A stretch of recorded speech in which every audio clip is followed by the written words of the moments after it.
सदा नाम घोष करू हरि कथा, तेने सदा चित्ता समाधान। सर्व सुख ल्यालो सर्वालंकार, आनंदे निर्भर डुल्लतसो। असो ऐसा कोठे आठवची नाही, देहीच विदेही भोगू दशा। सर्व सुख ल्यालो सर्वालंकार, आनंदे निर्भर डुल्लतसो।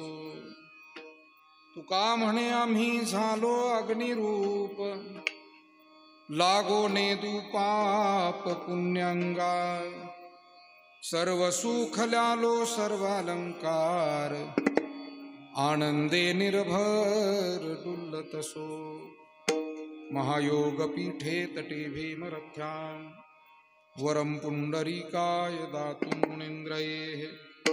समागत्य तिष्ठन्तमानन्दकन्दं, परब्रह्मलिङ्गं भजे पाण्डुरङ्गं।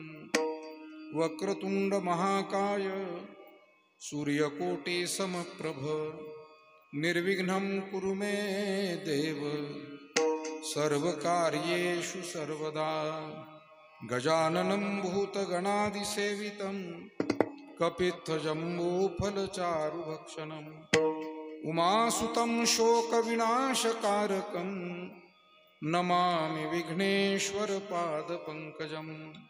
तपोज्ञानवैराग्यभक्तिस्वरूपं, सदालङ्कृतं साधुसन्न्यासयोगं। मुखे यस्य वेदान्तशास्त्रार्थनीतिं, नमो नारायण गिरिं ब्रह्मस्वरूपं। मस्तकहे पायावरे, मस्तकहे पायावरे, मस्तकहे पायावरे। या वार करे संताच्या, वार करे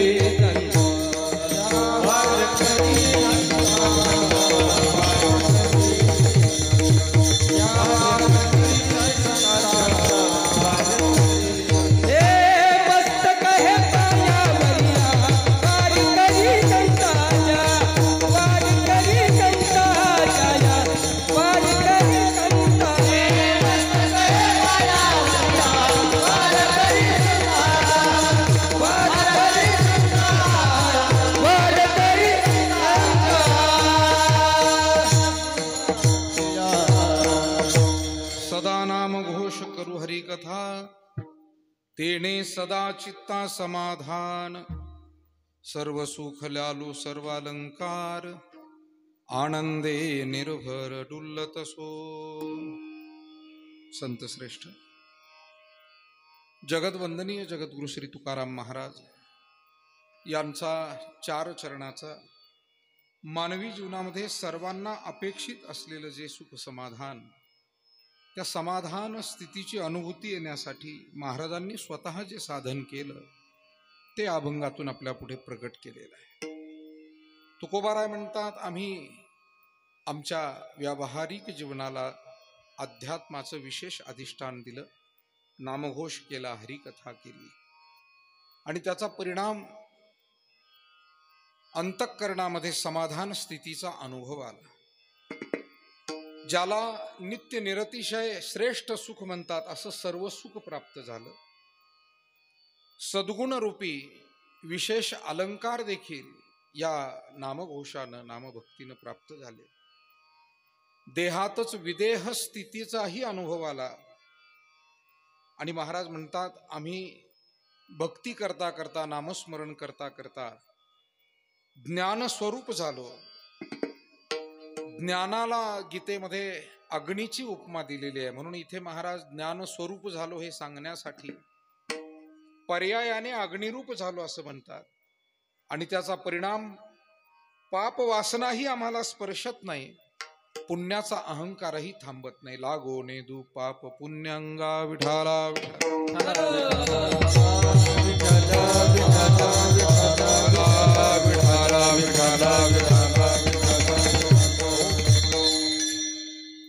प्राप्त वेळेमध्ये या अभंगाच्या माध्यमातून काही सेवा अधिष्ठान दैवत भगवान श्री वरद विनायक गणपती बाप्पांच्या चरणी ब्रह्मलीन पूज्य सद्गुरू श्री नारायणगिरीजी महाराजांच्या आणि सकल देवता व संतांच्या चरणी ही सेवा आपल्याला समर्पित करायची।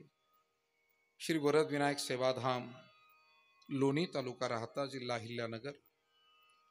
आपल्या या भगवान श्री गणेशाच्या वरद विनायक सेवाधामामध्ये प्रत्येक महिन्याच्या संकष्ट चतुर्थीच्या निमित्तानं पार पडत असलेली हरिकीर्तनाची, अध्यात्माची ही सेवा, आणि तद्निमित्तानं आज आपण सर्वजण उपस्थित आहात।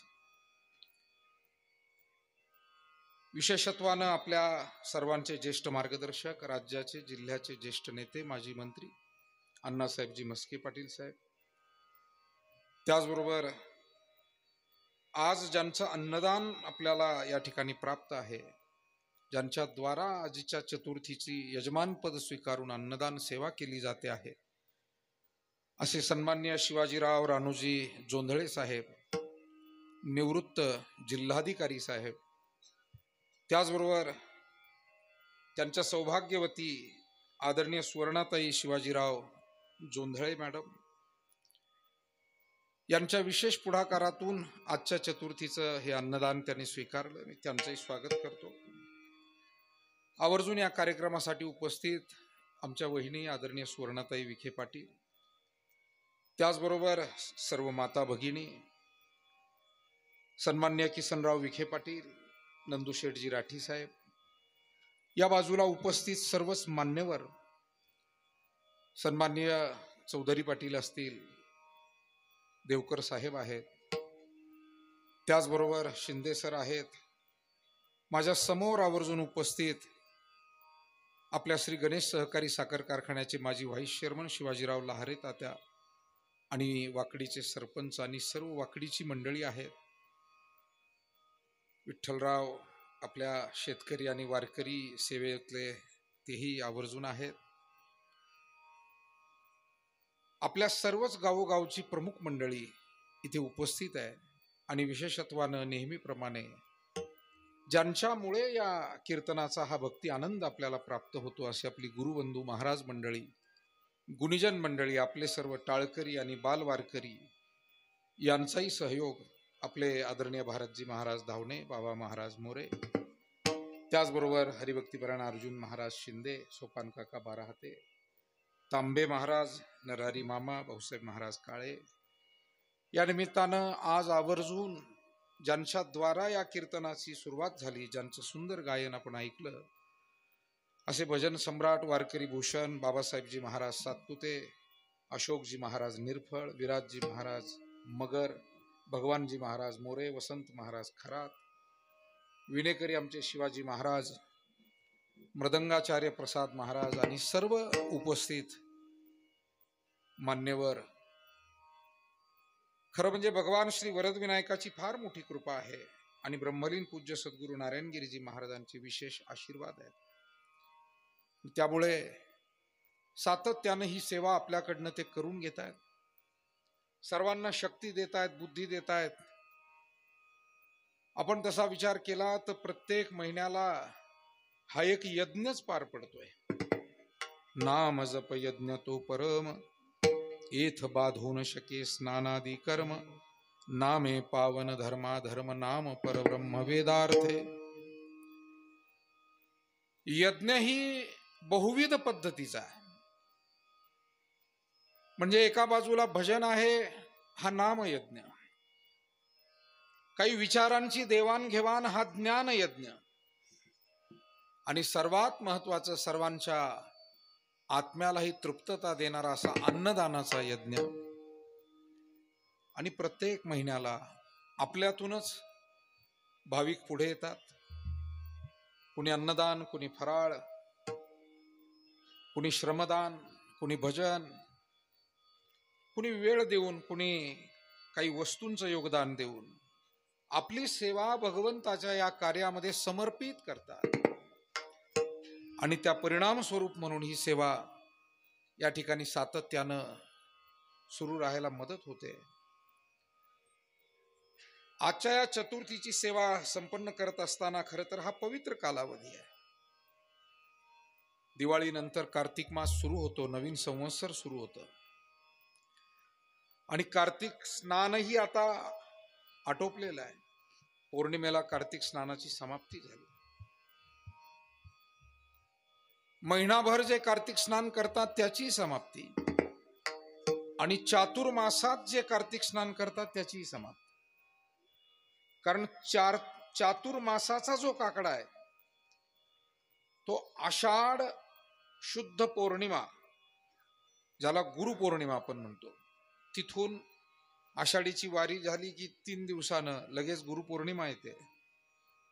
आणि त्यानंतर चातुर्मासाचा काकडा किंवा चातुर्मासाची जे काही उपासना आहे ती सुरू होते. आणि आज चातुर्मास संपतो त्रिपुरारी पौर्णिमेला. आता जी होऊन गेली ती कोणती पौर्णिमा झाली? त्रिपुरारी पौर्णिमा. आणि अशा या पवित्र कालावधीमध्ये येणाऱ्या आता 4 दिवसामध्ये आपल्या सर्व दैवतांमध्ये एक महत्वाचं दैवत म्हणजे कालभैरवनाथ, भैरवनाथ. आणि भैरवनाथांची कालभैरव अष्टमी म्हणजे कार्तिक वद्य अष्टमी, ही कालभैरवाची अष्टमी. त्याच्यानंतर 5 दिवसामध्ये 6 दिवसामध्ये माऊलींचा समाधी सोहळा, अर्थात दशमी, एकादशी, द्वादशी आणि कार्तिक वद्य त्रयोदशी. त्रयोदशीला माऊलींनी समाधी घेतली, पण सोहळा दशमीपासून नवमीपासूनच सुरू होतो. अशा पद्धतीनं हा सगळा पवित्र कालावधी आहे. आणि या कालावधीत कार्तिक वद्य चतुर्थी म्हणजेच आजची संकष्ट चतुर्थी, आपल्या भाग्यानं आपण सर्वजण या सेवेमध्ये सहभागी आहोत. जगद्गुरु तुकाराम महाराज आजच्या अभंगातून मार्गदर्शन करत असताना त्यांना स्वतःला परमार्थाचा जो लाभ झाला तो प्रगट करतायत. कोणतंही कार्य ज्या वेळेला केलं जातं त्या कार्यातून काही फल आपल्या पदरात पडलं पाहिजे, तर ते कार्य सफल झालं असं आपण म्हणतो. आणि कार्याच्या अंती जर काही फल हातात नाही पडलं तर आपण ते निष्फळ झालं असंही म्हणत असतो. व्यवहारामध्ये कधी सफलता कधी निष्फलता आपल्याला अनुभवावी लागते, कारण व्यवहार आणि संसार हा प्रारब्ध आणि प्रयत्न या दोघांवर आधारित आहे. कधी प्रारब्ध अनुकूल असलं तर प्रयत्न पुरेसे होत नाही, अपुरे पडतात.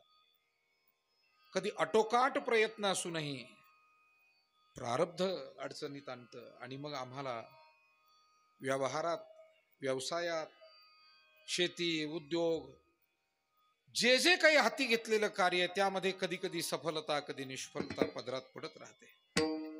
पण एक गोष्ट, परमार्थामध्ये जी साधना आपण करतो ती साधना जर योग्य तऱ्हेनं केली तर इथे निष्फलता कधीच हाती लागत नाही, सफल होण्याची शक्यता जास्त.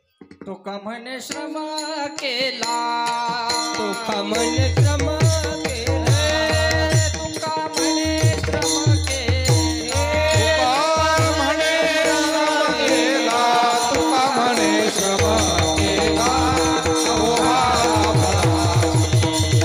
अवघाला फळाची, अवघाला फळाची, तुका म्हणे श्रम केला,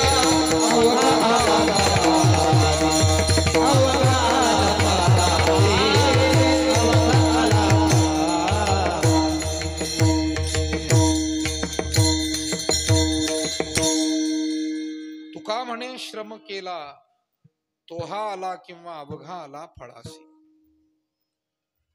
परमार्थातले श्रम हे वाया जात नाही. किती मोठमोठी उदाहरणं आपल्या पुढे. फक्त मुठभर पोहे सुदाम देवाचे श्रीकृष्णानं घेतले होते, प्रेमानं त्यानं दिले, आणले. मला असं वाटतं वस्तूचं मोल हे फक्त काही दुकानदार ठरवत नाही. कधी कधी वस्तूचं मोल प्रसंगानुरूप, व्यक्तीनुरूप अशा पद्धतीनेही ते ठरत असतं. पाणी आहे, 1 लिटर पाणी आज 10, 12, 15, 20 रुपयामध्ये देतात, बाटली बंद पाणी. पण जंगलामध्ये एखादा तहानलेला आहे आणि इतका तहानलेला आहे की आता घोटभर पाणी नाही मिळालं तर प्राण निघतील. 4, 6, 10 दिवस झाले पाणीच मिळालेलं नाही, काही कारणानं तो अडकलेला आहे. अशा वेळेला त्या पाण्याचं मोल किती आहे? ते अनमोल आहे. म्हणजे अशा माणसाला जर तुम्ही म्हणालात की तुला बिनविरोध नगराध्यक्ष करतो, फक्त पाणी मागू नको, नाही सध्या तो माहोल आहे म्हणून माझ्या तोंडातून निघून गेलं. तो म्हणेल मीच तुम्हाला पाठिंबा देतो आणि हवं तर आणखीन पुढेही मदत करतो, पण आता मला पाणी देऊन वाचवा. म्हणजे वस्तू तीच असली तरी प्रसंग परत्वे, व्यक्ती परत्वे, त्या वस्तूचं मोल हे फार मोठं असतं.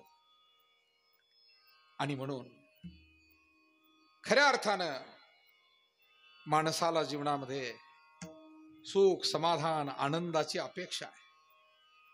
त्यासाठीच मनुष्य सगळे प्रयत्न करतोय, पण सर्व वेळेला तो सफल होईल असं नाही.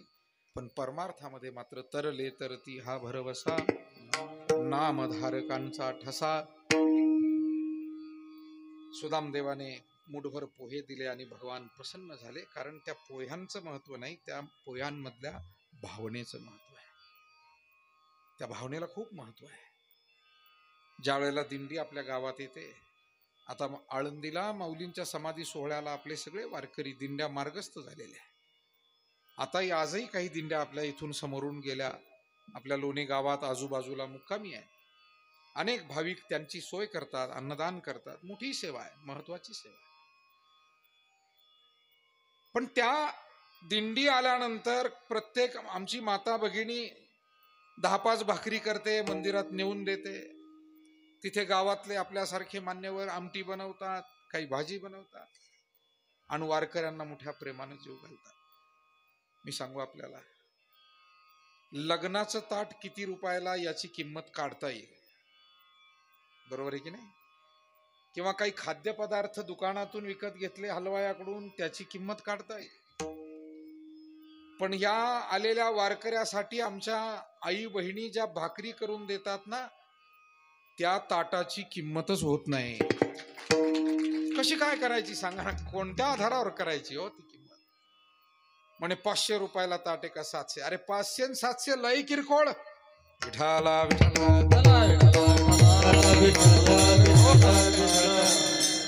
या बऱ्याच 500-700 वाल्याला अजून आमटी भाकरीचा झटकाच माहित नाही. यांना एकदा आणलं पाहिजे, हा आनंद त्यांना अनुभवायला लावला पाहिजे. इथे आपण भाग्यवान मंडळी आहात की आपल्याला वाडवडिलांपासून हा संस्कार आहे, आपण या सेवेत आहोत, हा आनंद घेतोय. आनंद तेथेचा मुकया सेवाचा,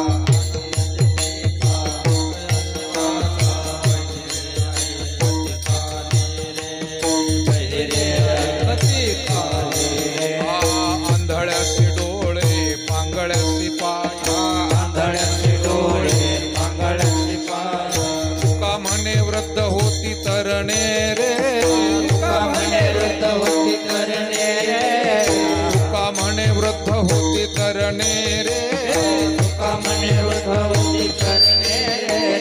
नाचत जाऊ त्याच्या गावारे खेळिया,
प्रकार आहे, अभंग, गवळण, भारूड, त्यातही पुन्हा वासुदेवाचे अभंग, आंधळे, पांगुळ, बहिरा, मुका, जोगी, त्यातलं खेळियाचे काही अभंग आहे, मोठे गोड अभंग आहे. आणि त्यातला हा अभंग आहे. काय सांगितलं? हा अध्यात्माचा रंग आपल्यासारख्या भाग्यवान स्त्री पुरुषांनी ज्यांनी अनुभवला त्यांना या जगातल्या बाकीच्या सगळ्या गोष्टी सामान्य वाटतात. त्या गरजेच्या नाहीत असं नाही, पण त्या सामान्य आहेत तुलनेनं. आणि म्हणून आपण हा आनंद विशेषत्वानं अनुभवतो, त्यासाठी वेळ देतो. तेव्हा काही वेळेला वस्तूचं मोल होत नाही. सुदामदेवानं दिलेले जे पोहे होते ते तुमच्या आमच्यासाठी नाही, साक्षात भगवंतासाठी सुद्धा अनमोल होते. कारण सुदामदेवाची पवित्र अशी भक्तिभावना त्यामध्ये मिसळलेली होती. भक्तिभावना. काही वेळेला त्या वस्तू टोपी टावेल देतात पाहुणे आपल्याला गेल्या. ते टोपी टावेल म्हणजे नुसतं काही साधारण एखादी वस्तू नाही, त्याच्यात खूप प्रेम आहे.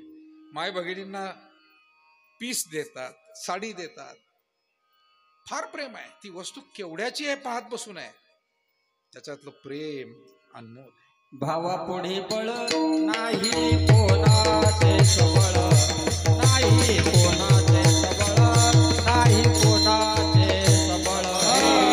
भावा पुढे बळ नाही कोणाचे सबळ, नाही कोणाचे सबळ, नाही कोणाचे. भावा पुढे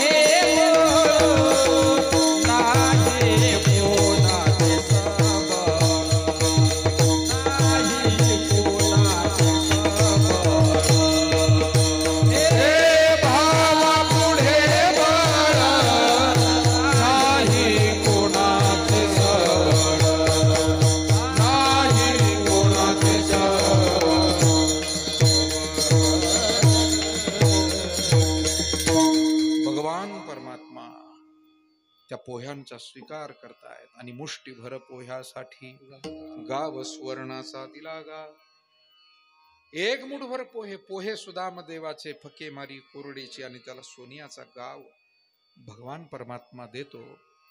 आणि म्हणून आपल्याला खरं म्हणजे आपल्या जीवनामध्ये भगवान परमात्म्याचे काही आशीर्वाद घ्यायचे असतील, काही अनुभव सफलता प्राप्त करायची असेल, तर अगोदर काहीतरी अर्पण करावं लागतं.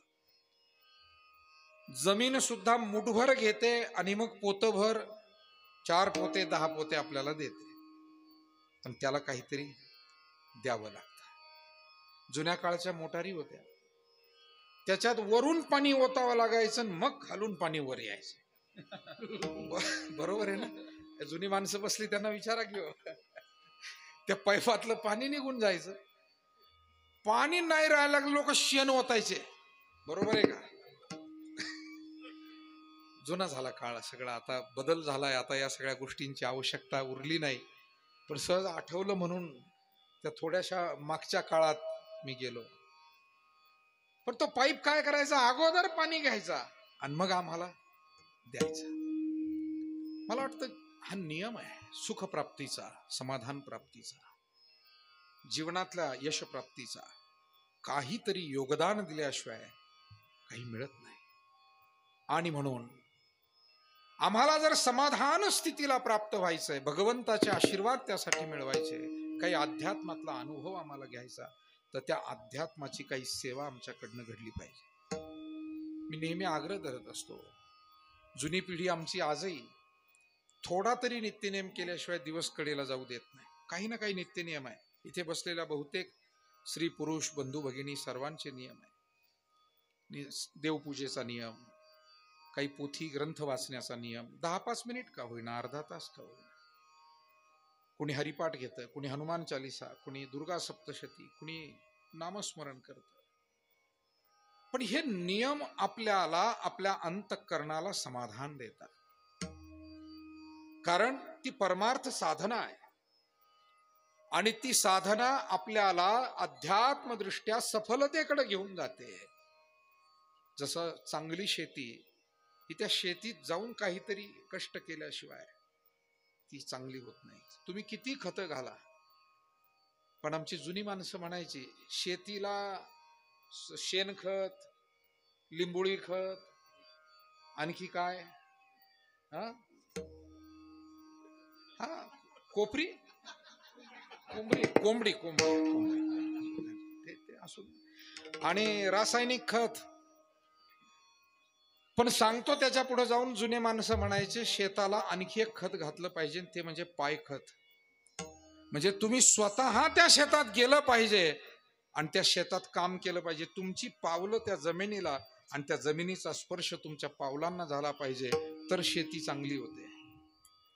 म्हणून बांधावरचा बागायतदार हा काही काळापुरता राहतो. विठाला विठाला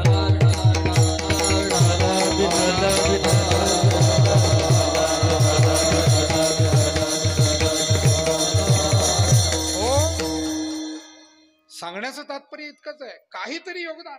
तसं अध्यात्मामध्ये नामस्मरण असेल, ग्रंथचिंतन असेल, संत सेवा असेल, भगवंताच्या भजनाची सेवा असेल, व्रत उपवास असतील, जसं आपण चतुर्थीचं व्रत करतो, एकादशी व्रत, सोमवार, शनिवार, गुरुवार, आपापल्या परीनं, फारही करू नका, मोजके करा. आमच्या या ठिकाणी आत्ताच ज्यांची उपस्थिती लाभलेली आहे अशा वहिनी साहेब नामदार शालिनीताई विखे पाटील, त्यांच्या भाषणात नेहमी त्या सांगतात की महिलांनी अतिरेकी उपवास करू नये. आणि ही गोष्ट खरी आहे.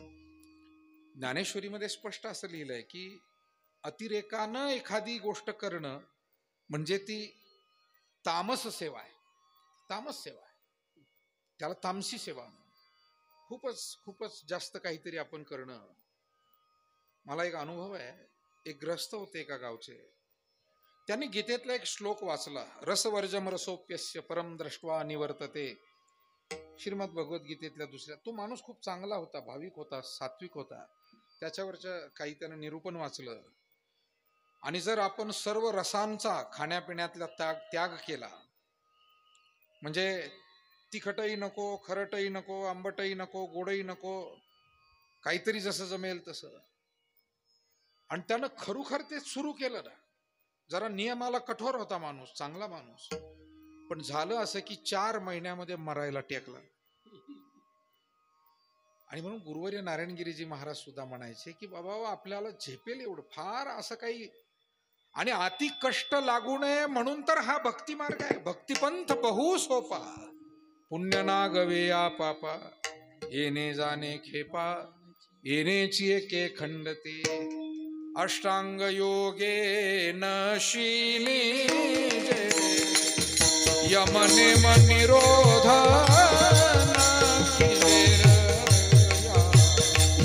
अष्टांग योगे नशिनी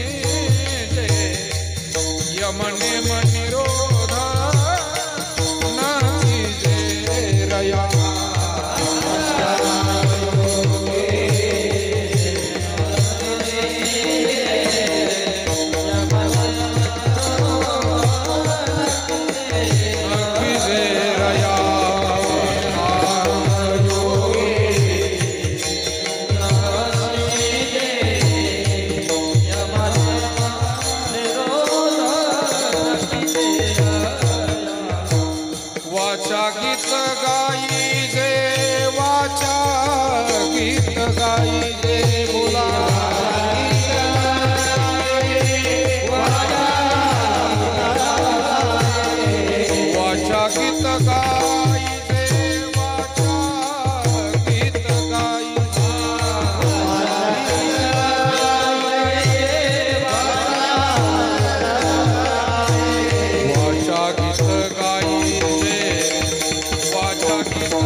श्रेष्ठ माऊली ज्ञानेश्वर महाराजांचा मोठा मार्गदर्शक गोड अभंग आहे.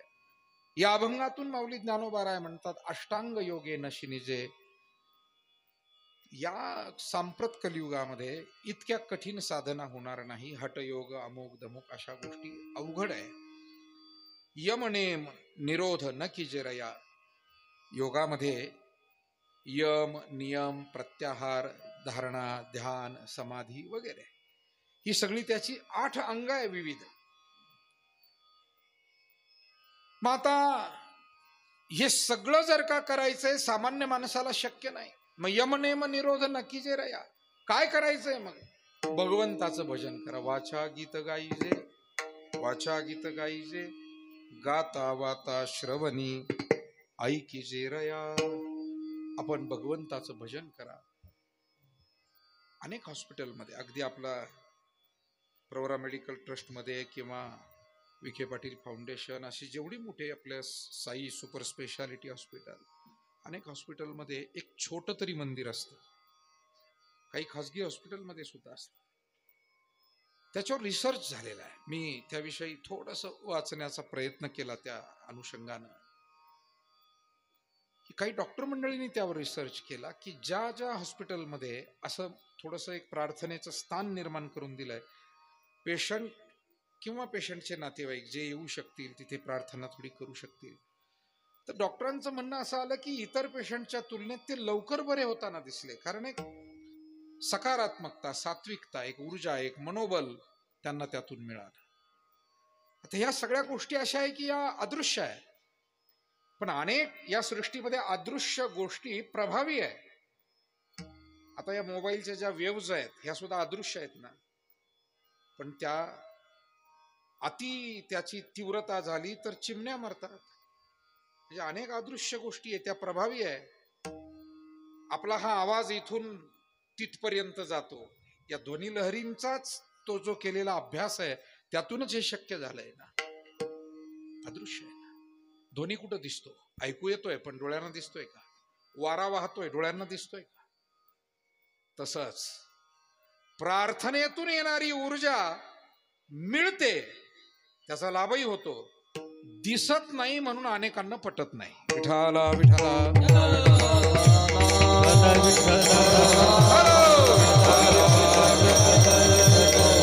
कुंडली कवरदा हरे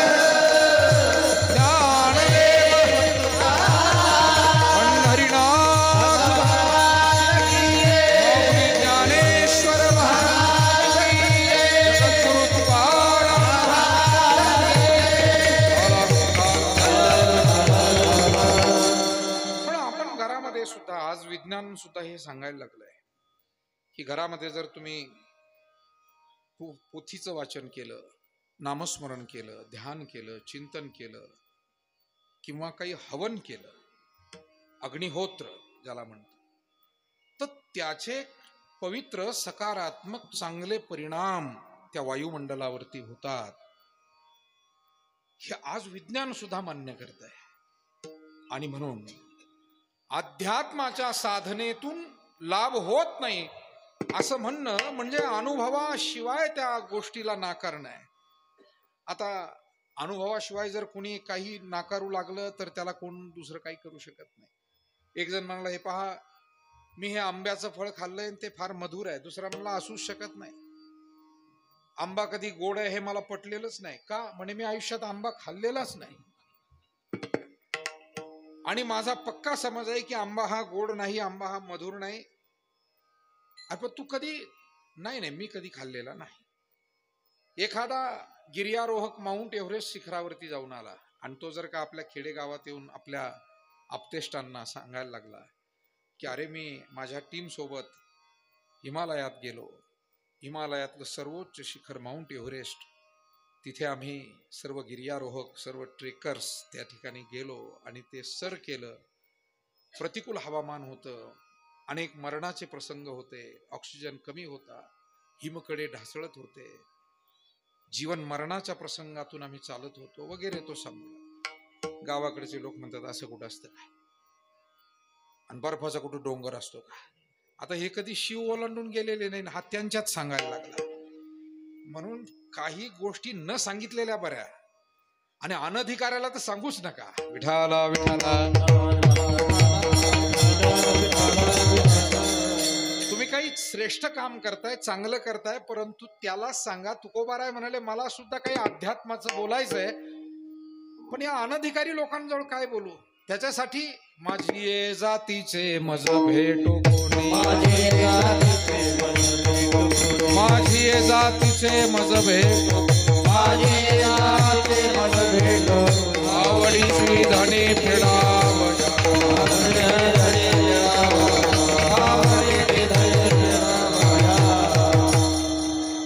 विद्वान हा विद्वानालाच ओळखू येतो, अज्ञानाला विद्वान काय कळा? विद्वानानं एक सांगायचं ना अज्ञानानं दुसरं बोलायचं. काही माणसं गुरुवर्य नारायणगिरीजी महाराजांकडे एक माणूस भोळा भाबडा आला. महाराजांकडे खूप तऱ्हेतऱ्हेची माणसं यायची. कधी कधी मोठी गंमतच. सकाळची वेळ, महाराज स्नान करून पूजेला निघाले, एक जण आला. आला तो इतका भोळा होता, शेजारी वांजर गाव आहे त्याच गावचा, माहिती होता सगळ्यांना. पण आला आणि तो महाराज ज्या पडवीवर बसायचे ओवरीच्या समोर, ओवरी म्हणजे त्यांची दगडी खोली होती, अशी गोलाकार, आणि त्याच्या भिंती म्हणजे जवळजवळ 5 फुटापेक्षा जास्त रुंदीच्या, आणि 100-150 वर्षापूर्वीचं बांधकाम.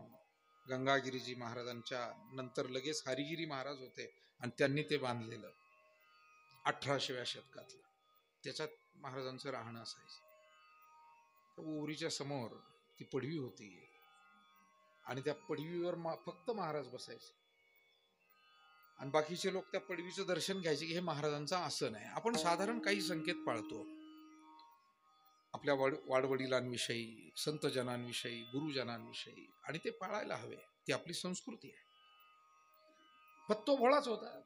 आला, टुनकून उडी मारून त्या पडवीवर बसला. महाराज तिथे बसलेले होते, पूजेला जायचं होतं. तो बसला. महाराज म्हणजे काय करताय? त्याने सांगितलं शेतात आमकं तमकं करतो. पुढं काही प्रश्न विचारले, तो भलतच बोलायला लागतात. थोडासा बोळाच होता. महाराज म्हणले, अरे पोरा, अरे पाहुणे आले आपले वांजरगावचे, चहा ना चहा ना, चहा घेऊन या. तो एक बोलतो, महाराज एक बोलतात. पण महाराजांना मोठी गंमत वाटायची. कधी कधी असे भोळे बाबडे साधे अशी माणसं आली तरी ते त्यांच्यातही रमून जायचे. सांगण्याचं तात्पर्य इतकंच आहे, शेवटी अधिकार समजण्यासाठी तुका म्हणे अंगे व्हावे ते आपण, तरीच महिमान येईल कळो. गुणवान माणसं किती गुणवान आहे. आता या दोन्ही वारकरी संप्रदायाचं भूषण असलेल्या मंडळीने मग अशी गोड चाल म्हटली. आपल्यातल्या जे ज्यांना तानसेन नसतील पण निदान जे कानसेन आहे ते सगळे प्रेमानं ऐकत होते. मी पाहत होतो, मी तुमच्या चेहऱ्याकडे तो आनंद पाहत होतो. आवडीनं तुम्ही ऐकत होता. नाही सर्व कळलं तर निदान त्याचा काही आस्वाद तरी हे वाजवत होते, ते गात होते. किंवा हे मुलं हे टाळकरी भजन म्हणताय, माता भगिनी तुम्ही सगळे त्याचा आस्वाद घेताय. स्वयंपाक नाही करता आला पण निदान जेवता तरी आलं पाहिजे माणसाला. माझ्या शेजारी एक पठ्ठ्या बसला जेवायला. आमच्या त्या भगिनीने इतकं छान कढी केलेली, खीर केलेली, आमटी केलेली, काही भाज्या, चटणी, कोशिंबिरी. त्या पठ्ठ्यानं काय केलं, 2-4 चपात्या चुरल्या, कढीची वाटी टाकली, खिरीची वाटी टाकली, आमटीची टाकली. आता इतका कुठं मोगमपणा असतो का? आणि त्याच्यात आपण निदान कुठे बसलोय, कोणाच्या घरी बसलोय याचं तर भान. हा मोठा. आणि वरून तो म्हणतोय आपला असाच गोपाळकाला असतो. अरे गोपाळकाला नाहीये, हा सगळा चिवळकाला आहे.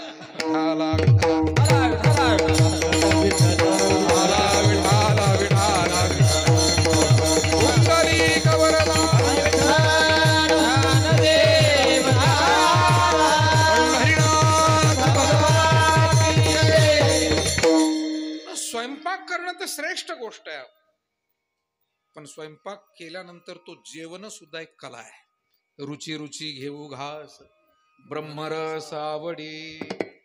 मग ते जेवण भाजी भाकरीचं असेल, पंचपक्वान्नाचं असेल, किंवा ते आमच्या अध्यात्मातल्या ब्रह्मरसाचं, भक्तिरसाचं असेल. पण त्याचा रुचकरपणा तो आपल्याला जाणवला पाहिजे. जेवल्यावर किमान ज्यांनी जेवू घातलं, अन्नदाता सुखी भव, 2 शब्द तरी आपण प्रतिक्रिया दिली पाहिजे की ताई, मावशी छान झालं, किंवा जे कोणी असतील तिथे संयोजक, अरे वा छान जेवण होतं. नाही तर बऱ्याच वेळेला माणसं धावपळीमध्ये प्रतिक्रिया द्यायची राहून जाते. आता ह्या बाबतीमध्ये आम्ही वारकरी माणसं फार सावध असतो, कारण आम्हाला रोज तुमच्या घरी जेवायचं. तुम्ही तुमच्याच घरी जेवता, त्याच्यामुळे तुम्हाला प्रतिक्रिया दिली काय न दिली काय जेवण मिळणारच आहे. पण आम्ही जर दिली नाही तर आम्हाला पुढच्या वेळेला कोणी बोलावणार? काय महाराज होते बुवा, एवढा स्वयंपाक केला, जाताना एक शब्द सांगून गेले नाही की चांगलं झालं. बरं, मुळात आमच्या माता भगिनी चांगलंच करतात हो, निदान चांगल्याला चांगलं म्हणा, एवढंच मला सांगायचंय. विठाला विठाला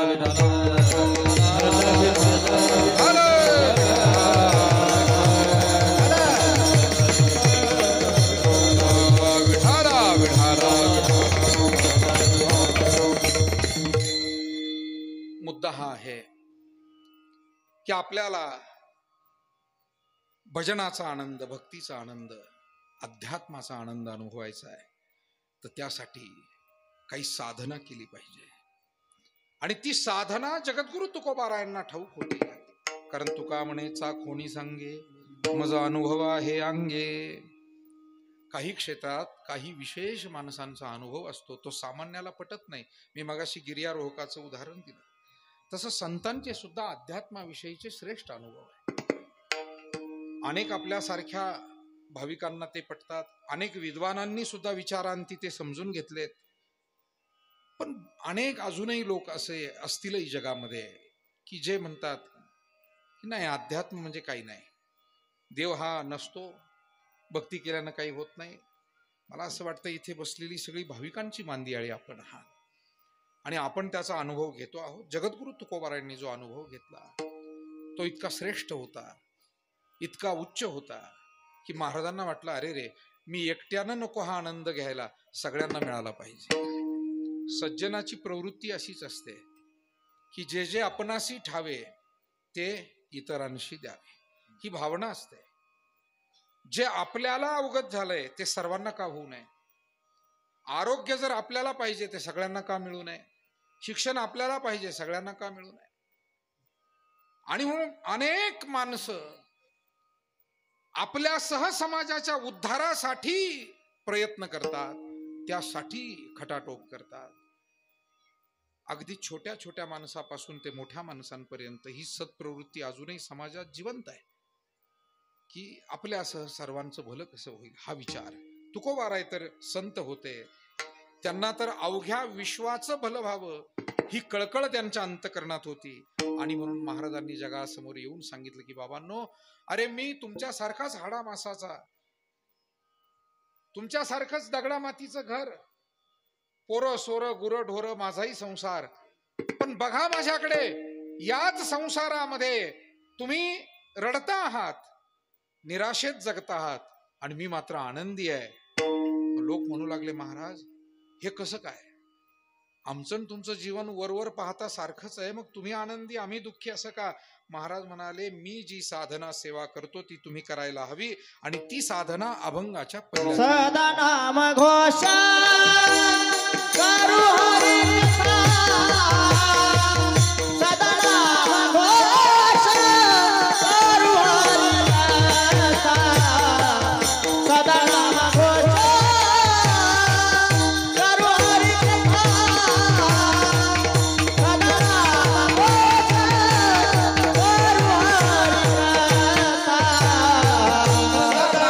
घोष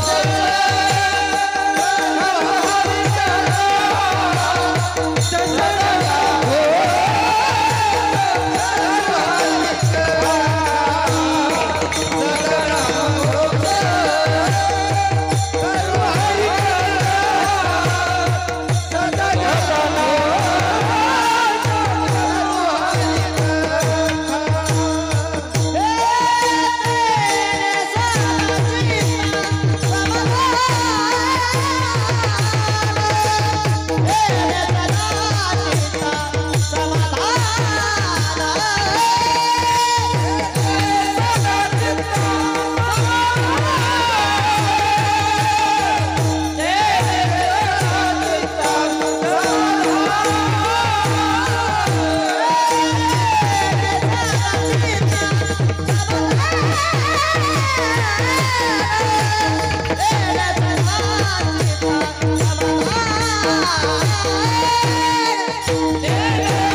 कधी कधी डॉक्टर लहान असला तरी गुण मोठा असतो. सदा नाम घोष करू हरी कथा, तेने सदा चित्ता समाधान. तुकोबाराय म्हणाले, आम्ही आमच्या जीवनामध्ये काळानुरूप शास्त्रानं सांगितलेली जी नाम साधना, भक्ती साधना ती अंगीकारली. आजही आपण अनुभव घ्या. आणि आपण थोडंसं पाश्चात्य लोकांप्रमाणे आता सायंटिफिकली अध्यात्माचे अनुभव घ्यायला शिकलं पाहिजे. आपण सुशिक्षित आहोत. आता जुन्या काळात वाडवडील माणसं शिकलेली नव्हती, ते फक्त अनुकरण म्हणून करायचे, ठीक आहे. पण आज अनुभव म्हणून आपण केलं पाहिजे. आणि आपल्यातले बहुसंख्य लोक अनुभवानं ही सगळी साधना करतात आणि त्याचा लाभही घेतात. अनुकरणाची भक्ती ही कालांतरानं थांबते आणि अनुभवाची भक्ती मात्र वृद्धिंगत होत जाते. मग तो अनुभव आणखी 4 लोकांपर्यंत जातो. तुकोबारायांचा अनुभव आहे. आपण सुद्धा जर का उद्विग्न वाटलं, थोडंसं जर बसलं, थोडा दीर्घ श्वास घेतला, थोडं भगवंताचं चिंतन केलं, थोडंसं करता येत असेल ध्यान केलं, बघा ना 5 मिनिटात तुम्हाला एक वेगळा लाभ झालेला दिसेल, अवघ्या 5 मिनिटात. पण आपण असं होतंय की ज्या वेळेला थोडेसे व्यथित होतो त्यावेळेला आपण आणखी काही चंचलपणे काही दुसरंच करून बसतो आणि मग दुःखामध्ये दुःख वाढत जातं. वाहिल्या उद्वेग दुःखची केवळ, भोगणे ते फळ संचिताचे. आपल्यातले काही स्त्री पुरुष नक्की हा अनुभव घेतही असतील, तो घ्यायला हवा. कारण अध्यात्म हे फक्त पारलौकिक सुख देतं असं नाहीये, मृत्यूनंतर काहीतरी मिळेल नाही. इथे जिवंतपणी या क्षणालाच तुम्हाला मोक्ष देण्याची आणि आनंद देण्याची, समाधान देण्याची ताकद या साधनामध्ये. आणि म्हणून वारकरी संतांनी मेल्यानंतर वैकुंठाला जाणं याला फार महत्व दिलं नाही. ते म्हणतात इथेच तुम्ही इतकं चांगलं जगा, इतकं सकारात्मक जगा, पवित्र जगा, भजन भक्ती करत जगा की या दुःखाचं रूपांतर सुखात झालं पाहिजे. महाराजांचे शब्द आहे, मी मनाचं बोलत नाही. दुःख ते देईल सर्व सुख फळ, होतील शीतळ अग्निज्वाळा. दुःखाचं रूपांतर सुखामध्ये अध्यात्मानं होतं, हे अध्यात्माचं सर्वात मोठं फल आहे. आणि ते महाराज म्हणतात नामघोषानं. पण ते तो नामघोष कसा केला? सदा नामघोष. हा सदा शब्द अधोरेखित करून आपण समजून घेतला पाहिजे. तो अधिक महत्वाचा, या अर्थानं त्याच्याकडे पाहिलं पाहिजे. जगामध्ये लोक भक्ती करत नाही, नामघोष करत नाही असं नाही, पण बऱ्याच वेळेला कधी गरजेपुरता, कधी तात्पुरता, कधी लहर आली म्हणून, कधी अडचण आली म्हणून. मी नेहमी सांगतो की अमावस्येच्या दिवशी एखाद्यानं बसस्टँडवर उतरावं, त्याचं गाव घर लांब असावं, रस्ता निर्जन असावा, मध्ये एखादं खोल ओढं असावं, बरीच मोठमोठी झाडं असावी, अमावस्येची रात्र असावी, एकटा असावा, आजूबाजूला घरं नसावी, आणि मग त्याला देव नाही आठवत, भूत आठवायला. कारण गावातल्या लोकांनी उठता बसता भूताच्या गोष्टी एवढ्या सांगून ठेवलेल्या असतात. अमक्याला झपाटलं, तमक्याला असं झालं, तमक्याला बिडी मागितली. आता कशाची डोंबल्याची बिडी? लोक इतक्या गप्पा मारतात गावाकडे, तुम्हाला सांगतो. का त्या भूताला येऊन जाऊन बिडीचाच काय नाद आहे मला काही कळत नाही. पण जुनी म्हातारी माणसं येऊन जाऊन बिडीच्याच गोष्टी सांगायची. विठाला विठाला. ते म्हातारे बिड्याची काय गोष्टी, ते बिड्या पेणारे होते म्हातारे सगळे. त्यामुळे ते म्हणायचे की आमच्या गावात अमक्या ओढ्यामध्ये अमकं भूत आहे, त्यानं अमक्याला झपाटलं, अमक्याला अमकं केलं. चला जाऊ. परंतु अशा वेळेला जर एकटा माणूस तिथून चालला असेल तर तो जोर जोरानं नामस्मरण करतो. रामकृष्ण हरी, रामकृष्ण हरी, रामकृष्ण हरी, ओम नमः शिवाय, ओम नमः शिवाय, ओम गम गणपतये नमः, वगैरे वगैरे. त्याला जे आवडेल, जिथे श्रद्धा ज्या देवतावर असेल. पण गमतीचा भाग असा आहे की जेव्हा त्याचं घर नजरेत येतं, थोडे लोकवस्ती लागते, त्यावेळेला तो जोरदार खाकरून खोकरून लगेच तंबाखू मळतो. सुटलो गड्या एकदाचा. आणि मग मोकळा होतो. मग रामकृष्ण हरी परत त्याला 6 महिने, 8 महिने, वर्षभर पुन्हा आठवल का नाही काही सांगता येत नाही. महिनाभराने जर गावातला सप्ताह आला, तो म्हणला, सप्ताह करणाऱ्या कमिटीला म्हणतो, तुम्हाला एवढाच धंदा आहे हो, दुसराही पहा काही. ज्यानं भूताच्या भीतीनं नामस्मरण केलं तोच नंतर भजनाला विरोध करतो. याला नामघोष म्हणत नाही आणि हे समाधान देत नाही.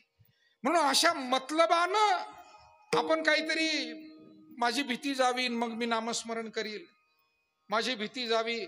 मला असं वाटतं इथे बसलेला प्रत्येक जण रोज देवपूजा करतो, पण जर काहीतरी दुःख कष्ट जावे म्हणूनच एक दिवस पूजा केली तर ती देवाला आवडेल का? करावी ती पूजा मनेची उत्तम. पूजा ही मनापासून करावी, मनोमय पूजा. हेची पडिये केशिराजा विठाला.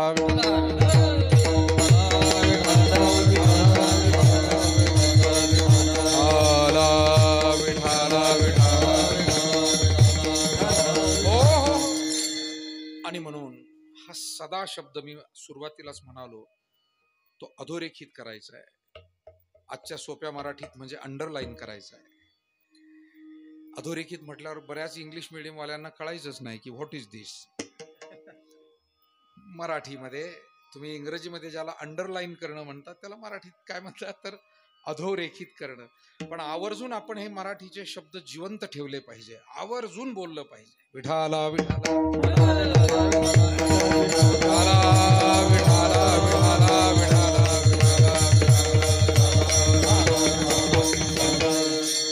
आहे. आपण जी जी सेवा करायची ती नित्य नियमानं जर केली, मग देवदर्शनाचा साधा नियम असेल, पण देवाला ती सेवा खूप आवडते. साधं देवाला पाणी घालण्याचा नियम असेल, पण नित्य नियमानं आहे, देवाला आवडतं. हरिपाठ म्हणण्याचा नियम असेल, काकड आरती घेण्याचा नियम असेल, गाथा ज्ञानेश्वरी आणि कोणत्याही ग्रंथांचं पारायण करण्याचा नियम असेल, पण नित्य नियमनामी ते प्राणी दुर्लभ लक्ष्मी वल्लभ.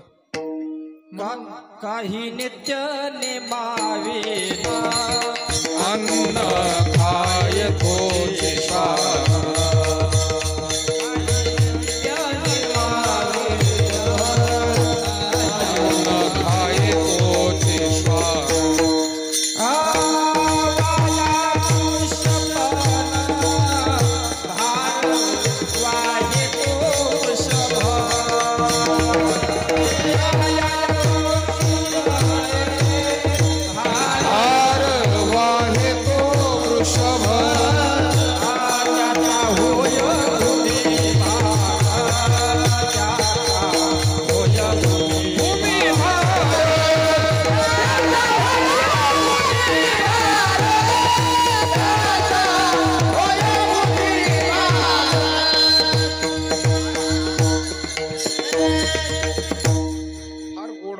अभंग महत्वाचं प्रमाण थोडंसं सखोल अध्ययन काही मंडळींचं या दृष्टीनं असतं आणि म्हणून असे अभंग त्यांच्याकडनं आपल्याला ऐकायला मिळू शकतात.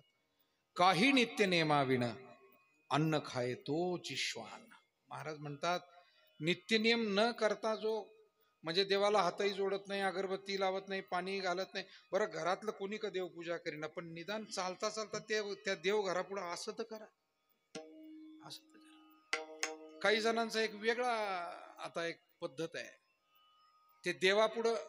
मी एक दिवस इथं बसलो होतो बाहेर वहिनी साहेब, एक ट्रकवाला जो हॉर्न वाजीत चालला जोरजोरानं. मी आमच्या त्या पोरांना विचारलं, अरे हे का वाजवतो? ते म्हणे ते मंदिर आलं की मग ते नमस्कार करतात म्हणे. हा कोणता नमस्कार, हा कोणता? म्हटलं मला साष्टांग नमस्कार माहितीये वगैरे वगैरे, पण जो हॉर्न लावून धरला 2 मिनिटं सगळा गजबजून टाकलं. लोक मोठे विचित्र. म्हणजे आता देवाला नमस्कार करून प्रसन्न करतोय का देवाला पळवून लावतोय तेच कळेल. विठाला विठाला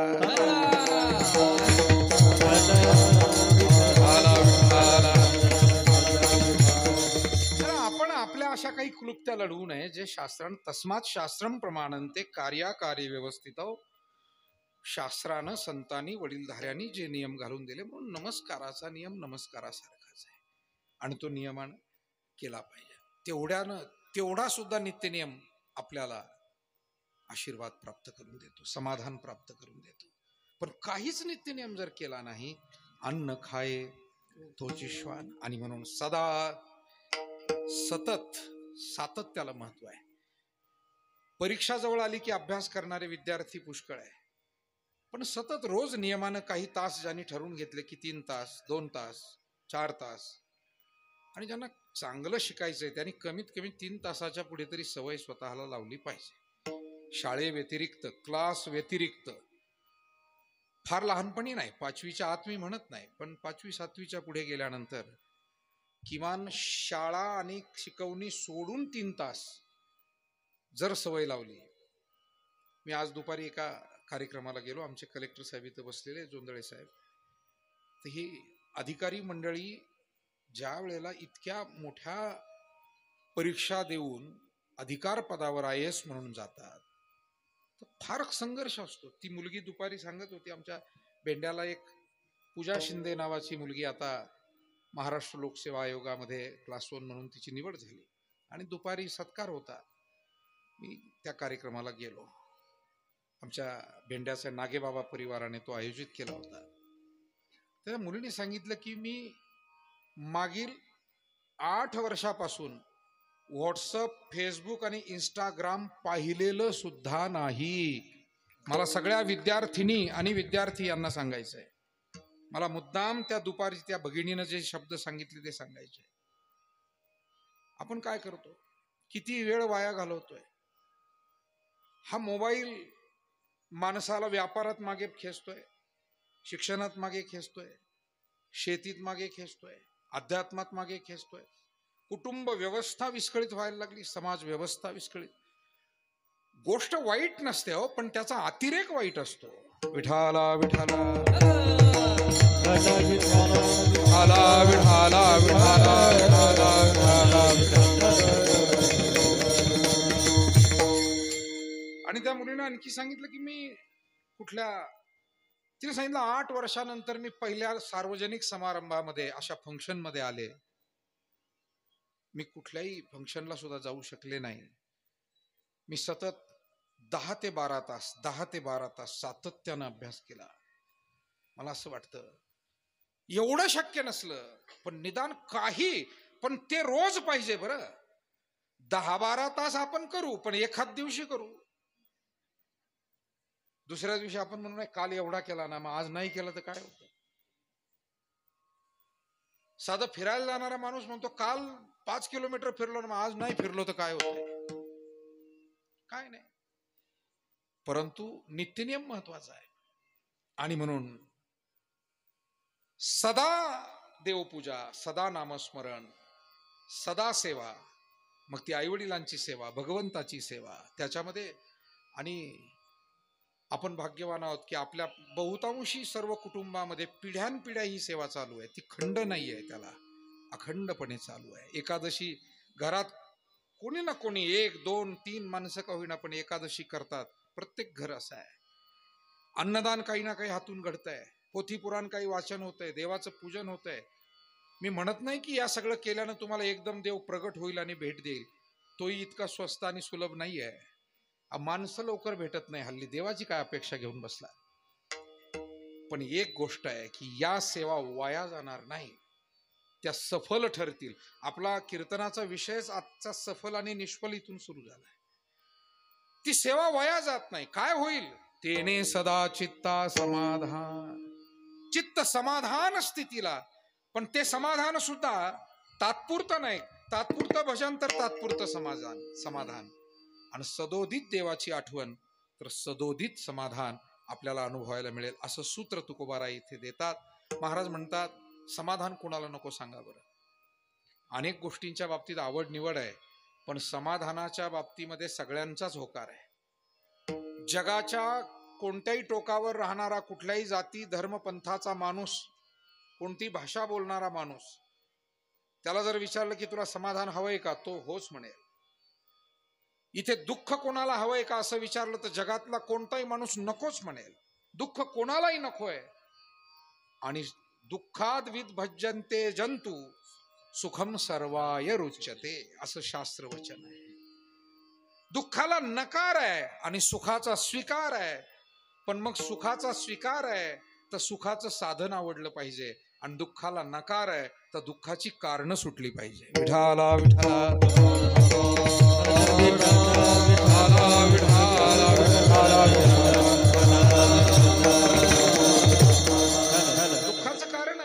नास्तिकता, कुसंग, अविचार, कुविचार, अघोरी कर्म किंवा दुष्कर्म हे सगळे दुःखाची कारण आहे. मग जोपर्यंत दुष्ट विचार, दुष्ट संग, दुष्ट कर्म हातातलं सुटत नाही तोपर्यंत आपल्याला सुख मिळेल कसं? आणि सुखाचं साधन आहे भगवंताची भक्ती, मायबापांची सेवा, समाजाची सेवा, गोरगरिबांची सेवा, मुक्या प्राण्यांची सेवा. हे समाधान सुखाची साधन आहे. मग ही जोपर्यंत आवडत नाही तोपर्यंत सुख मिळणं संभवत नाही. आणि म्हणून तेने सदा चित्त समाधान स्थितीला पोहोचलं. महाराज तुम्हाला या साधनेनं आणखी काय मिळालं? म्हणाले जे सुख या जगात कधी कुठे व्यवहारात अनुभवायला मिळत नाही असं सर्व सुख मिळालं आणि सद्गुण रूपी अलंकार मिळाले. अभंगाचं सर्व सुख झालं, सर्व अलंकार, सर्व सुख झालं,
सर्व अलंकार, झालं सर्व अलंकार,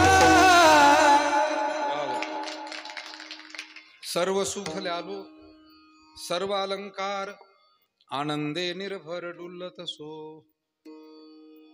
ज्याला संसारातलं सामान्य सुख ज्याला आपण सुख समजतो, संत त्याला सुखच मानायला तयार नाही. कारण भोगजन्य सुख हे मुळात अंतिमतः दुःखच आहे. वाटतंय सुख. माणसांना कधी कधी इतरांना पीडा दिल्याचं समाधान वाटतं आणि त्याच्यातही सुख वाटतं, परंतु शेवटी अंतिमतः ते दुःखच आहे. काहीतरी समस्येला निर्माण करणार आहे. व्यसनातून काही लोकांना सुख वाटतं पण तात्पुरतच आहे.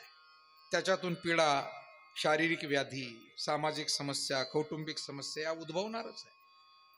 आणि म्हणून जे भोगजन्य सुख आहे ते सुखच नाही, ते साध्यंतची जाण दुःख. माऊली म्हणाले त्याला सुख म्हणता येत नाही, ते दुःखच आहे. फक्त आपल्याला ते सुखासारखं वाटतं. मी नेहमी सांगतो, मृत्यूलोकात काय घोळ झाला. एक छोटी काल्पनिक गोष्ट आहे. सुखाची देवता आणि दुःखाची देवता स्वर्गातून भूलोकामध्ये आल्या. एका सरोवरामध्ये स्नानाला गेल्या. पण ती दुःखाची देवता चतुर होती. अगोदर स्नान आटोपलं आणि सुखाच्या देवतेचे कपडे त्या दुःखाच्या देवतेनं अंगावर घातले, गेली निघून. उरले कपडे दुःखाचे, ते कोणी घातले? सुखाच्या देवतेनं. आणि मग समाजामध्ये गेल्यानंतर लोकांना असं वाटलं की हा हा ही सुखाची देवता आहे. कारण कपडे सुखाचे होते पण देवता काय होती? दुःखाची. हा जो घोळ सुरू झालाय हा तिथून सुरू झाला. आणि म्हणून मला असं वाटतं आजच्या काळामध्ये आमच्या सगळ्याच बंधू भगिनींनी, लहान थोरांनी निर्णय घेताना फार जपून घेतले पाहिजे. बातम्या ऐकतो आपण, कोटी रुपयाला लुबाडलं, खोटा फोन कॉल आला, खोटी अरेस्ट केली. काय गंमत आहे? ऑनलाईन अरेस्ट म्हणजे मला तर अजून समजलंय, मला समजून घ्यायचंय कोणातरी तुमच्यासारखी ज्या दिवशी वेळ मिळेल. ही ऑनलाईन अरेस्ट ही काय भानगड आहे बुवा. आणि करोडो रुपये काढतात माणसांकडून. हे म्हणजे जी माणसं भिकाऱ्याला लवकर भीक देत नाही त्यांच्या खिशातून करोड रुपये काढायचे म्हणजे काय कलाकार माणसं असतील बुवा. जग सुधारलं म्हणतात ते हेच असावं बहुतेक, असं मला वाटतं. विठाला विठाला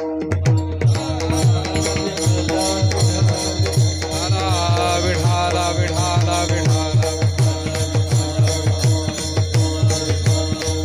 मला सावध करायचंय. मला फक्त याच्यावर, या व्यंगावर हास्य निर्माण करून विषय थांबवायचा नाही.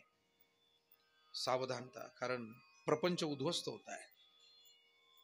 अनेक तरुण मुलं असतील, ज्येष्ठ माणसं असतील, व्यापारी वर्ग असेल, शेतकरी असेल, नोकरदार, महिला वर्ग फसतात.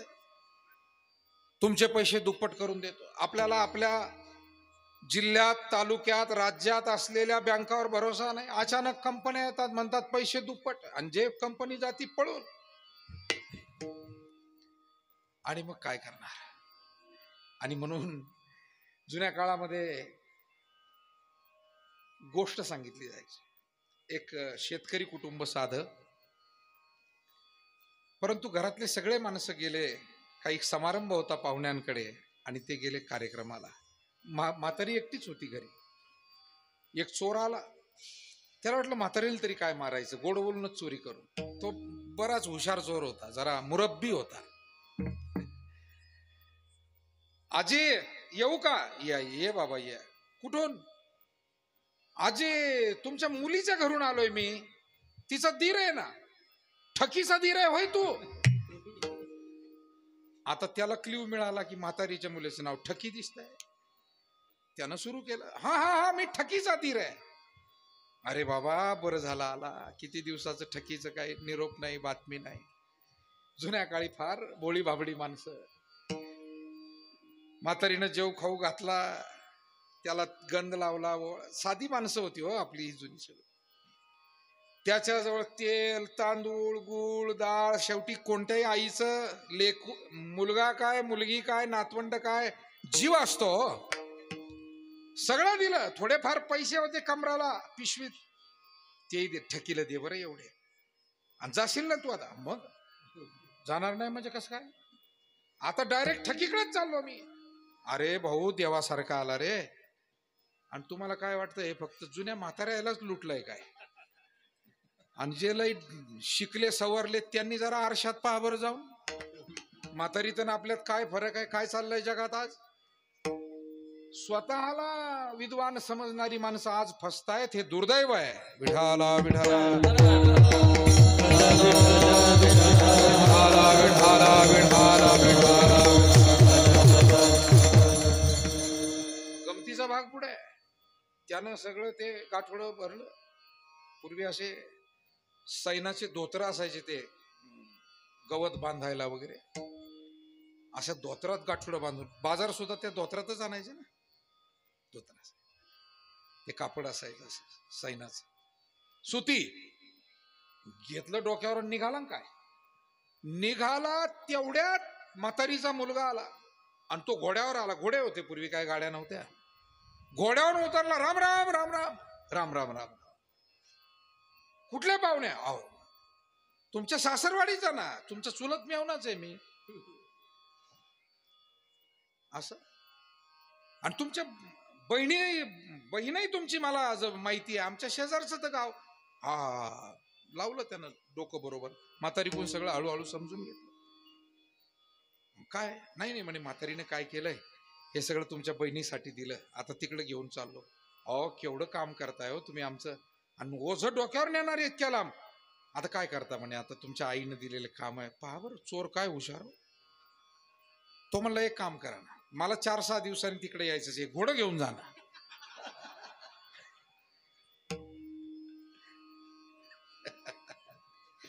या सध्याची जी परिस्थिती आहे, 500 कोटी घेऊन बँका कंपनी पळाली, 200 कोटी घेऊन पळाली. हे काय आहे हे सगळं? आणि थांबलं पाहिजे. तुमच्या कष्टाचे हो. कोणी मुलीच्या लग्नासाठी ठेवले, कोणी मुलांच्या शिक्षणासाठी पैसे ठेवले, कोणी म्हातारपणाचा आधार म्हणून ठेवले आणि चोराच्या खिशात नेऊन घालता आणि सुशिक्षित मानवता स्वतःला. राम राम राम काय म्हणायचं या समाजाला. विठाला विठाला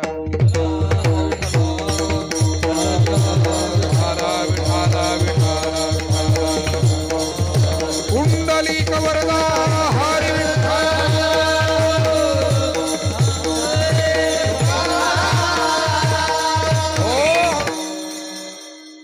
घोडे घेऊन गेला ते चोर. एक टांग टाकली जो गाठोड पुढे घेतला जो वायू वेगाने निघून गेला. पोरगा आला, भाऊ कधी आला? आता आला. अहो ते पाहुणा नाही भेटला का? भेटला नाही. ते गाठोड नाही पाहिलं का? पाहिलं ना. तू गाठोडा दिलं मी घोडा दिलं म्हणे त्याला. अहो हातानं दिलं ना, हातानं दिलं. आणि म्हणून सांगण्याचं तात्पर्य असं आहे, आपल्याला जे मिळतंय आपल्या कष्टाचं, आपल्या पात्रतेचं, आपल्या गुणवत्तेनं, पात्रतेनं, कष्टानं, पहिल्यांदा त्या लक्ष्मीचा सन्मान आपण केला पाहिजे. तिचा अपमान करू नये. ती कमी आहे जास्त आहे असं म्हणू नये. कष्टाची आहे, माझ्या पात्रतेची आहे, घामाची आहे, आणि तिला महत्व दिलं, तिचा सन्मान केला की तीच लक्ष्मी आणखी लक्ष्मी घरात घेऊन येईल. म्हणजे मिळतंय त्याच्याकडं चुकीच्या नजरेनं पाहायचं, ती लक्ष्मी थांबेल कशाला? आणि म्हणून अशी परिस्थिती होते. तेव्हा तेने सदा चित्ता. आणि काय मिळालं? सर्व सुख आलो. मुळात सामान्य सुख जी आहे, संत महात्मे त्याला सुखच मानत नाही. कारण सुखाच्या देवतेनं घातले दुःखाचे कपडे, दुःखाच्या देवतेनं घातले सुखाचे कपडे. आम्हाला जे चांगलं आहे ते वाईट वाटतं आणि जे वाईट आहे ते चांगलं वाटतं. कैसा विषयाविषयीचा पडीपाडू, गोड परमार्थ लागे कडू, कडू विषय तो गोडू जीवाशी जाहला. आणि म्हणून सर्व सुख आलो. विषय सुख त्याही पेक्षा स्वर्ग सुख. पण महात्म्यांना स्वर्ग सुख सुद्धा तुच्छ वाटतं. कारण पुण्य संपलं की स्वर्ग सुखही नष्ट होतं. ते तम मुक्त्वा स्वर्गो लोकम विशालम क्षिणे पुण्य मर्त्य लोकम. मग भक्ती सुख जे आहे ना, मी 2 वाक्य बोलतो फक्त, समारोपाकडे जायचं. आपण जे जे काही सेवा उपासना भक्ती केलेली आहे ना, त्याचं समाधान, त्याचं पुण्य आजही आपल्या जवळ थांबलेलं आहे. ते कुठं गेलेलं नाही. संसारातून जे सुख मिळालं ना, ते त्या बेगडाप्रमाणे आलं, नष्ट झालं, गेलं. मग ते पैशातून आलं असेल, ते प्रसिद्धीतून आलं असेल, ते आलं गेलं नष्ट झालं. पण तुमच्या हातानं तुम्ही देवाची पूजा केली, ते सुख आणि ते पुण्य तुमच्या बरोबर आहे. आईवडिलाची सेवा केली, आयुष्यभर ते पुण्य आणि ते सुख बरोबर आहे. एखाद्या गरीबाला मदत केली, ते सुख आणि पुण्य. एखाद्या मुक्या प्राण्याचे प्राण वाचवले, त्याच्या तहानभुकेची काळजी घेतली, ते सुख आणि पुण्य आपल्याला सोडून कधी जात नाही.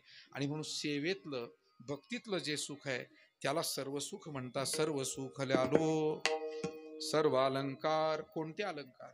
दया, क्षमा, शांती, सत्य, परोपकार, ज्ञान, गुण, वैराग्य. हे सगळे अलंकार आहे. माणसाजवळ सत्यनिष्ठा हा जर गुण असेल तर तो त्याचा दागिना असतो.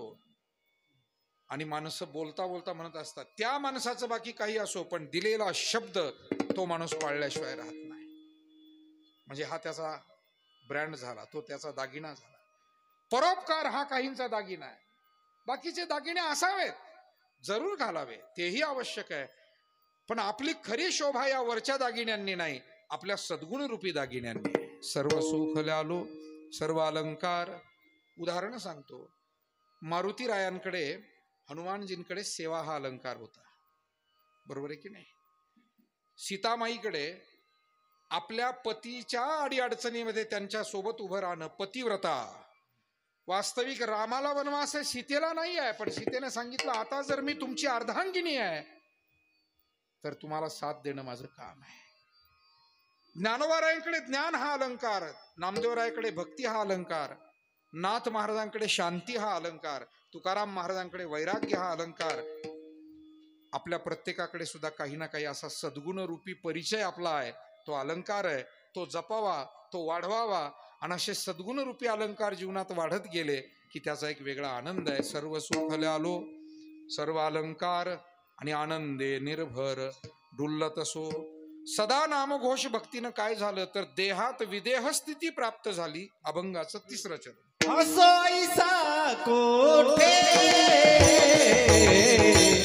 आठवती नाही.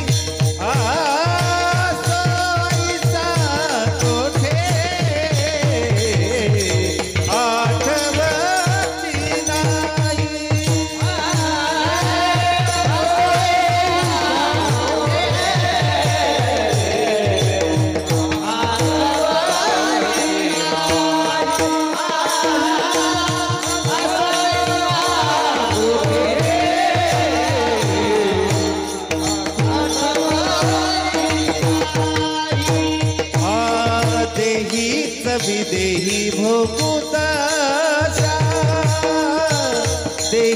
विदेही भोगू तसा सर्व सर्व सुख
असवायसा कुठे आठवची नाही देहीच विदेही भोगोदशा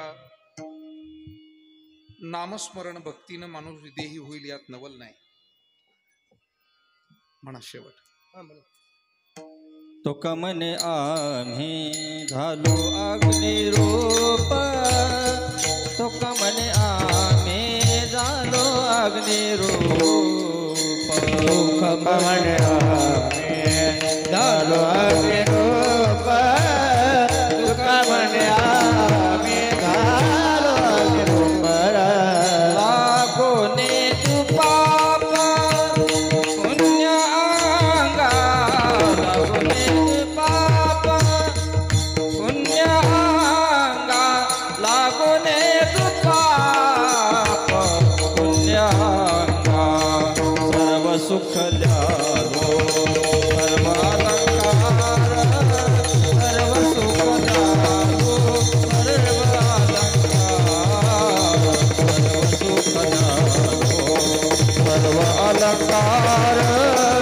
सर्व सुख द्यालो सर्व अलंकार सर्व सुख द्यालो सर्व अलंकार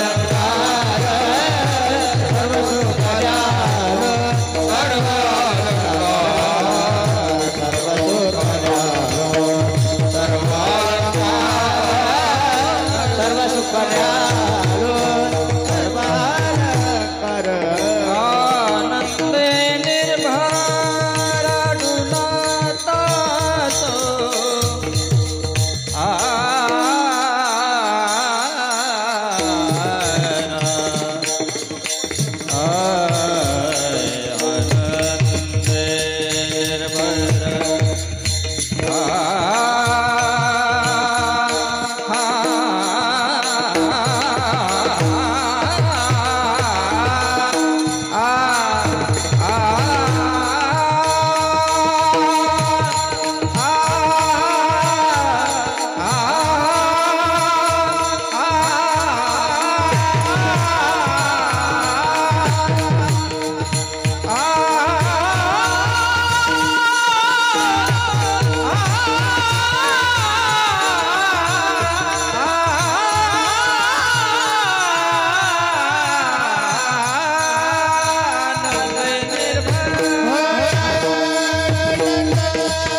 आपण अभिनंदन करा, कौतुक करा.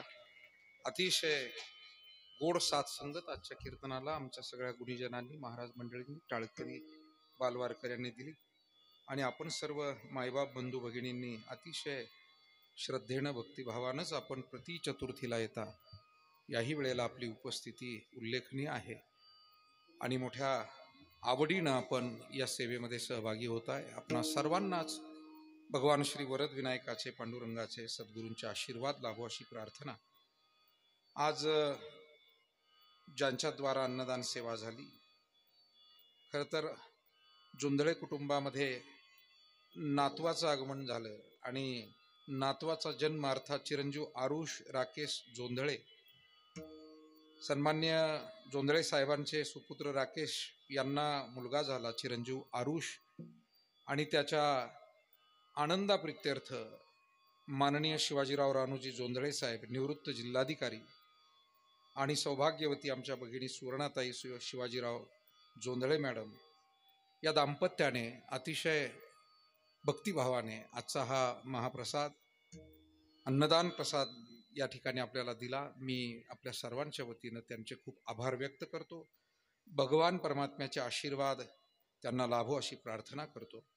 फराळाचा प्रसाद अर्थात खिचडी प्रसाद कैलासवासी मातोश्री केशरबाई नारायण शिंगोटे यांच्या पुण्यस्मरणाच्या निमित्तानं, पुण्यस्मरण पुढे होणारच आहे, पण तत्प्रित्यर्थ काही सेवा घडावी म्हणून सौभाग्यवती अर्चनाताई सोपानराव शिंगोटे, पोलीस पाटील, तांदुळनेर, तालुका राहुरी, अर्थात मला वाटतं शिंगोटे सर ना, आपले प्राचार्य सन्मान्य शिंगोटे सर आणि त्यांच्या परिवाराच्या वतीनं मातोश्रींच्या स्मरणार्थ आजचं फराळ देण्यात आलं. मी त्यांचेही मनापासून आभार व्यक्त करतो.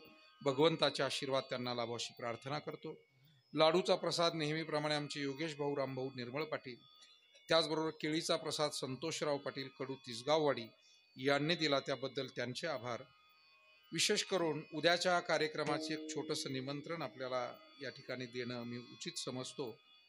सद्गुरू नारायणगिरी महाराज आश्रम, नेवासा बुद्रुक सुरेगाव, तो संपूर्ण रस्ता आणि गोदावरी नदीपात्रामध्ये नाथसागराच्या पैठण धरणाच्या बॅकवॉटरमध्ये तिथले शेतकरी, वारकरी, विद्यार्थी, भाविक सगळ्यांची अडचण ओळखून महाराष्ट्र शासनाकडे विशेष पाठपुरावा करून पुलाची मंजुरी देण्यात आली आणि ते काम सौभाग्यवती नामदार शालिनीताई विखे पाटील आणि नामदार सन्माननीय राधाकृष्ण विखे पाटील साहेब यांनी शासनाकडून मंजूर करून आणलं. 50 कोटी रुपये अर्थात 2023च्या ऑक्टोबरच्या दरम्यान मला वाटतं त्याची मंजुरी सुरुवातीला आपल्याला वहिनीसाहेब मिळाली आणि तदनंतर त्याची सगळी प्रोसेस स्वतः वहिनी साहेबांनी सुद्धा जातीनं अनेक वेळा फोन केले, लक्ष घातलं. नामदार साहेबांनी वेळोवेळी त्यामध्ये आपली प्रतिष्ठा वापरून मोठं काम होतं, परंतु केवळ आमच्या वारकऱ्यांच्या आग्रहासाठी, आमच्या त्या परिसराच्या